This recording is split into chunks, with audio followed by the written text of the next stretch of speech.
Yes. All right. So last topic for the absolute value part. We have one more topic about reciprocal after. It's kind of definitely a separate topic on its own. So solving absolute value equations. Okay, so just a bit of a very quick review. We're going to solve equations like this in this section. So just very simple one: x minus 4 equals 5. We just want to go plus 4, plus 4. So when we say solve an equation, it means to isolate for what x is. If we have negative x minus 4 equals 5, okay, that means I have negative x plus 4 equals 5. Subtract 4 from both sides, negative x equals 1, and that means x equals negative 1, like this. Okay. Last one is we have a quadratic equation over here. And so the way we solve quadratic equations is we set one side equal to 0.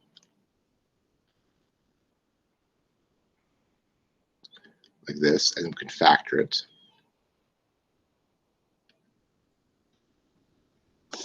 And then we get, that means either x minus 5 equals 0 or x plus 1 equals 0.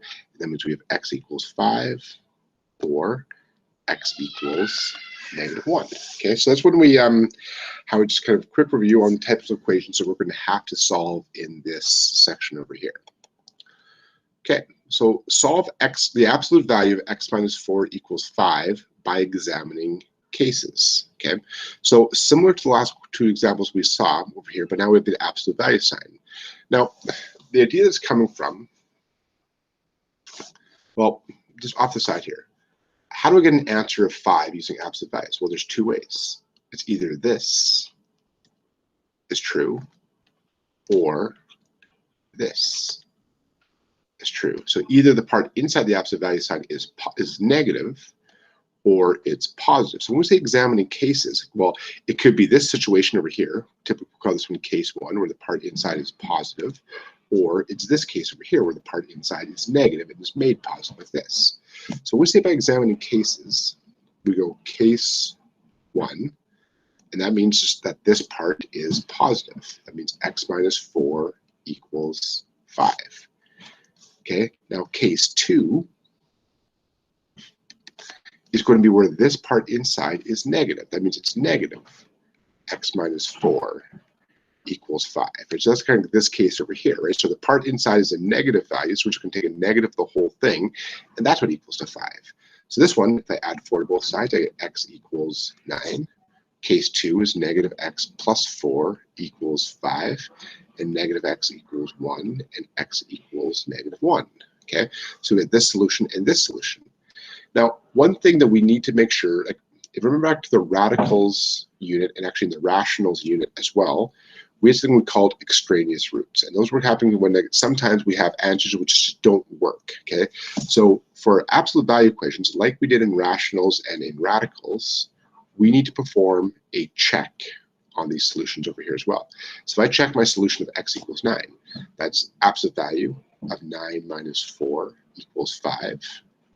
9 minus 4 is 5. Well, the absolute value of 5 does indeed equal 5. So that means this is a good solution over here. X equals negative 1. I'm going to go back to my original over here. So I'm going to check this solution. And that's absolute value of negative 1 minus 4 equals 5. Negative 1 minus 4, absolute value of negative 5. And absolute value of negative 5 does, in fact, equal 5 as well. So this is also a good solution, okay? We will come into situations in this unit where we do checks and they don't work, okay? All right, absolute value of x minus 3 plus 2.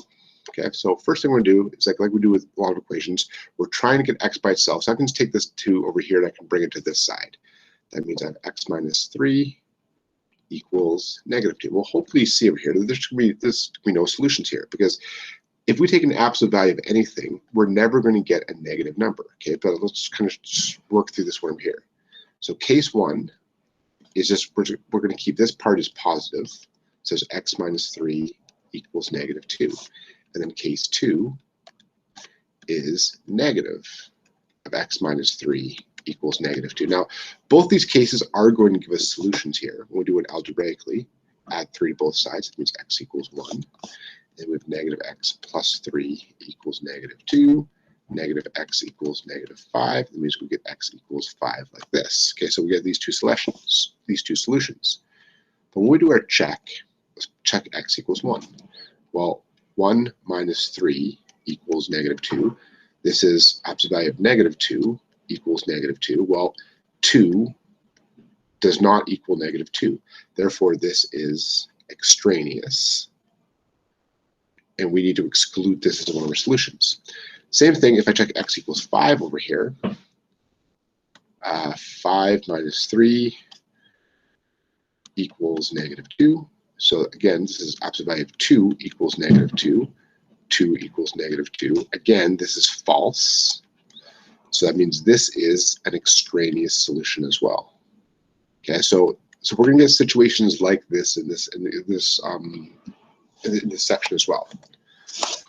All right, so it's a little bit more difficult here. We have a absolute value, but there's now a quadratic.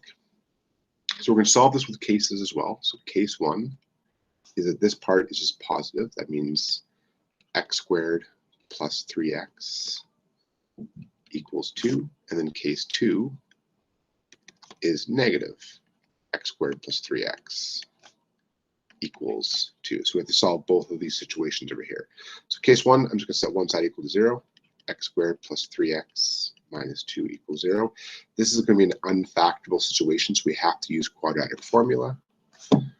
So quadratic formula is x equals -b plus or minus the square root of b squared minus 4ac over 2a. So we get x equals -3 plus or minus 3 squared minus 4 times 1 times -2 over 2 times 1. X equals -3 plus or minus, this is 9 minus -4 times -2 is +8. So 9 plus 8 is root 17 over 2. Okay, very ugly solution, but I'm going to say x1 equals -3 plus root 17 over 2. And then x2 is -3 minus root 17 over 2. Okay, all right, case 2. So we get negative x squared minus 3x equals 2.